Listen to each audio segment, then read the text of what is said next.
पाकिस्तानी आईनी तारीख और आज़ाद अदलिया के लिए एक सियाह दिन है।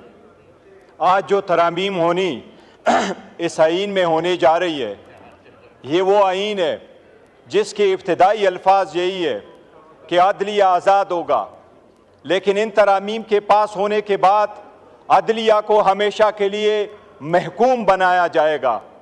ये कॉन्स्टिट्यूशनल कोर्ट नहीं बनाना चाह रहे जनाब स्पीकर, ये मलक कयूम कोर्ट बनाने जा रहे हैं। जनाब स्पीकर, आज हुकूमत बेंचेस पे बैठे वाले लोगों ने जिस अंदाज में पाकिस्तान की आज़ाद अदलिया को हुकूमत नुमाइंदगान ने तनकीद का निशाना बनाया है, इतनी तनकीद कभी हिस्ट्री में इन लोगों ने इंडिया, मोदी और कलभूषण यादव पे नहीं की, जिन्होंने अपने आज आज़ाद अदलिया पे की है। जनाब स्पीकर, मैं मियाँ साहब को एक चीज़ रिमाइंड कराऊंगा। मियाँ साहब, हिस्ट्री में जब से ये ईवान बना है, तीसरी मरतबा आप इस ईवान में आए, आज पहली मरतबा बोला है, और आज आपने पाकिस्तान की आज़ाद अदलिया की ये शेर पढ़ के आपने तौहीन की है। हम इसकी मजम्मत करते हैं। मियाँ साहब बताओ, वकीलों वाला काला कोट काली काटी टाई पहन के क्या सुप्रीम कोर्ट में आप नहीं गए थे? सुप्रीम कोर्ट के सामने खड़े होके मेमोगेट गेट तू नहीं बनवा रहा था? मियाँ साहब बताओ, वो मेमोगेट कमीशन किसने बनवाया था? मियाँ साहब गए थे। वो मियाँ साहब अपने काला कोट काली टाई पहन के मियाँ साहब ने केसरगू किया था, और वो कमीशन वो बनवाया था जिसका सरबराह काजी फायजीसा था। जनाब स्पीकर, बड़े सारे अच्छे जजेस गुजरे हैं, पाकिस्तान के चीफ जस्टिस अच्छे गुजरे हैं, लेकिन इंशाल्लाह काजी फायजीसा साहब जाएंगे तो लोग हिस्ट्री लिखेंगे, और हिस्ट्री में जस्टिस मुनीर को लोग भूल जाएंगे। जनाब स्पीकर, सबसे पहले मैं ये कहूं कि मियाँ साहब को भी रिमाइंड कराऊंगा, आज आपने जो अल्फाज अदा किए हैं, आजकल एक और शेर लिख दीजिएगा। आप अपने उन अल्फाज को भी याद रखो जो आज़ाद अदलिया, तो क्या आपके अल्फाज बैनुल अक़वामी अदालत में पाकिस्तान के खिलाफ इस्तेमाल हुए, उसके हक में भी एक शेर लिख दीजिएगा। जनाब स्पीकर, मैं आपको ये कह रहा हूँ, ये अल्फाज ये नहीं है, ये मैं आईन पे आता हूँ। सबसे पहले हमने इस आईन पे मौलाना साहब समेत हुकूमत के साथ किसी एक लफ्ज़ पे भी इत्तेफाक नहीं किया। मैं अभी आपको बताता हूँ जनाब स्पीकर, सबसे पहली बात यह है, आईनी तरीक़ाकार है।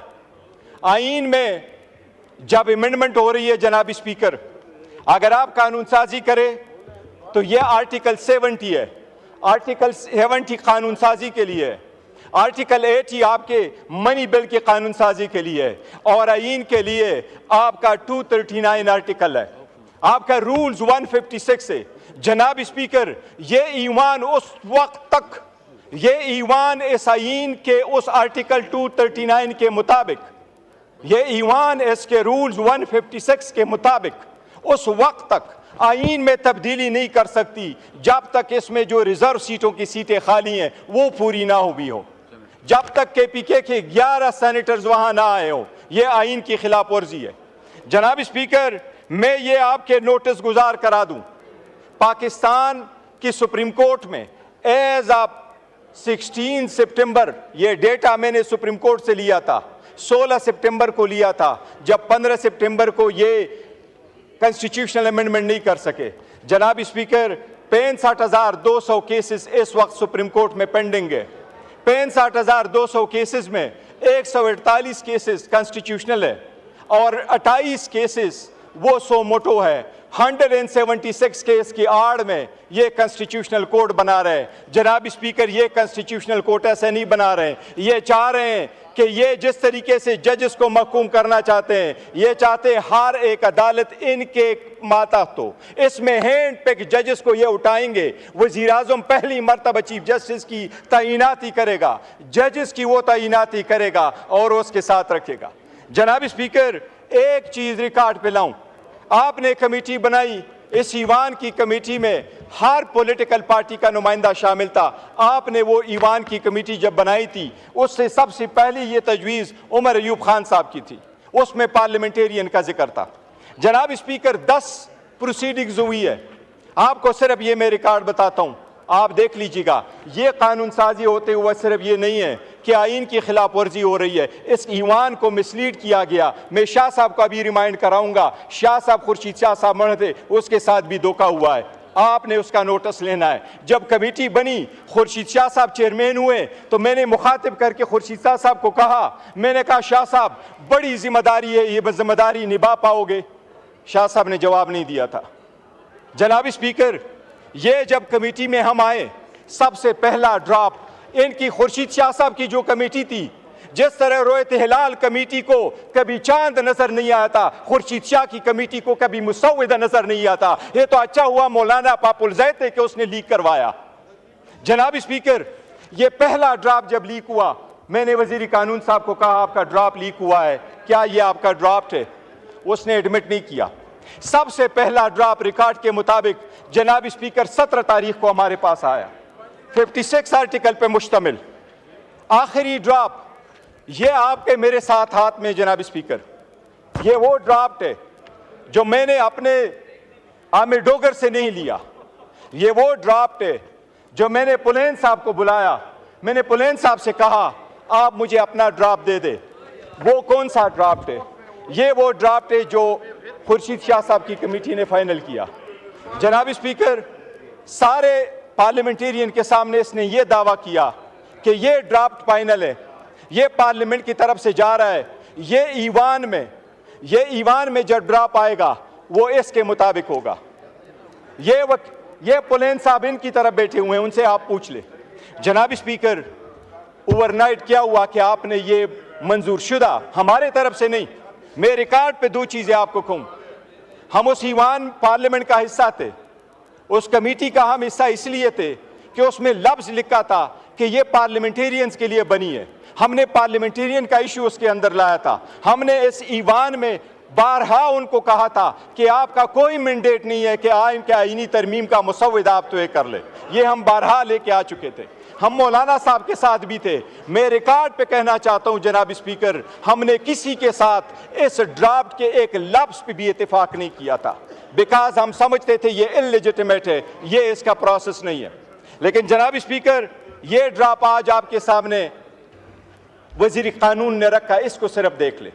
ये जो खुर्शीद शाह साहब की कमेटी ने भेजा, इनको कमिट किया, ये फुलेन साहब सामने बैठे हैं कि हमको कहा इसमें से एक लफ्ज नहीं होगा, वो खुर्शीद शाह साहब बैठे हैं कि इसमें से कमी नहीं आएगी। अब मैं आपको ये बता रहा हूं जनाब स्पीकर, ये क्या कर रही है हुकूमत एक चॉकलेट के कोडेड करके अवाम को जहर दे रही है, अदलिया को तकसीम कर रही है, अदलिया को महकूम बना रही है। मैं अभी आपको बताता हूं, ये ड्राफ्ट मंजूर शुदा था।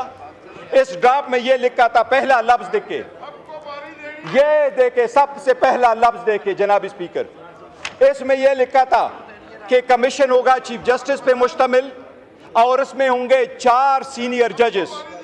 आपने इसको क्यों चेंज किया? यह हुकूमती ड्राफ्ट में क्यों चेंज आया? दूसरी बात, यह कमेटी आपने बनाई जिसमें से जजेस की अपॉइंटमेंट होना था, इनके अल्फाज में आपने तय्युर क्यों डाला, 230 क्यों डाला? आपने दूसरे लफ्ज इसमें लिखा जनाब स्पीकर, ये आपके सामने गोशगुजार कराता हूं, ये कमेटी के सीनियर जजेस को किसने चेंज किया? ये चौथा आपके सामने लेके आ जाता हूं जनाब स्पीकर, कमेटी ने कोई भी इस बात पे इत्तेफाक नहीं किया था, कमेटी में कोई भी आर्टिकल 202A नहीं था, कमेटी ने कोई अप्रूवल नहीं दी थी, कमेटी ने कभी नहीं कंसिडर किया था कि हाई कोर्ट के लेवल पे भी कॉन्स्टिट्यूशनल बेंचेस होंगे। जनाब स्पीकर, ये आपने की कॉन्स्टिट्यूशन कमेटी थी, ये खुर्शीद शाह साहब ने नोट भेजा था, ये ईवान के साथ भी फ्रॉड हुआ है, जो ऐसा ड्राफ्ट आया है जो ईवान ने नहीं भेजा। जनाब स्पीकर, मैं 3 चीजों का अर्ज करता हूँ जी। ये आदलिया पे अटैक है, बस काइंडली वाइंड अप कीजिए। जनाब स्पीकर, मैं कंप्लीट करता हूँ जनाब स्पीकर, मैं आर्टिकल 175 का जनाब स्पीकर आपको अर्ज कर रहा हूँ। एक चीज जनाब स्पीकर, लीडर को बुलाएं जी। जनाब स्पीकर, अभी चीफ जस्टिस का जब इंतखाब होगा उसमें 8 एमएनए शामिल होंगे और इसमें 4 सेनेटर शामिल होंगे। जनाब स्पीकर, जब बाकी तौर पे हम अपॉइंट करते हैं जजेस को तो उसमें अपोजिशन और गवर्नमेंट के एक जैसे नुमाइंदे होते हैं। आपने इसमें प्रोपोर्शनेट रिस्पांस, आपने प्रोपोर्शनेट रिप्रेजेंटेशन क्यों प्रोवाइड किया? इसका मतलब यह है कि जो कमेटी होगी वो ज़्यादा तादाद हुकूमत की होगी, चाहे वो सेनेट है चाहे वो कौमी असम्बली है। इनका मतलब ये कि ये खुद बनाएंगे, ये कॉन्स्टिट्यूशनल कोर्ट के बेंचेस ये खुद बनाएंगे, जजेस की अपॉइंटमेंट ये खुद करेंगे, चीफ जस्टिस का अपॉइंटमेंट भी ये वज़ीर आज़म खुद करेगा। जनाब स्पीकर, ये अदलिया की आज़ादी के खिलाफ सबसे बड़ा कदगन है।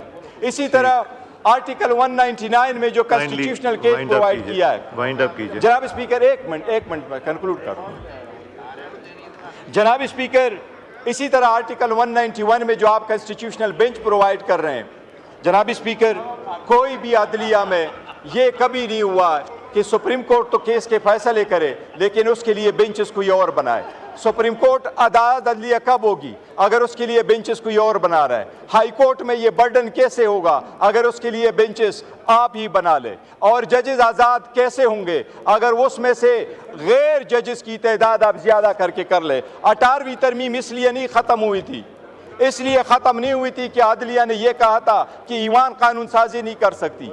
अदलिया ने इसलिए ख़त्म किया था कि जजेस की तादाद कम कर दी थी। वो तो 9 मेंबर बेंच पे मुश्तमिल था जिसमें 5 जजेस थे, अभी 4 जजेस थे और 3 नॉन जजेस थे। अभी तो आपने उसमें 5 जजेस और 8 नॉन जजेस कर लिया।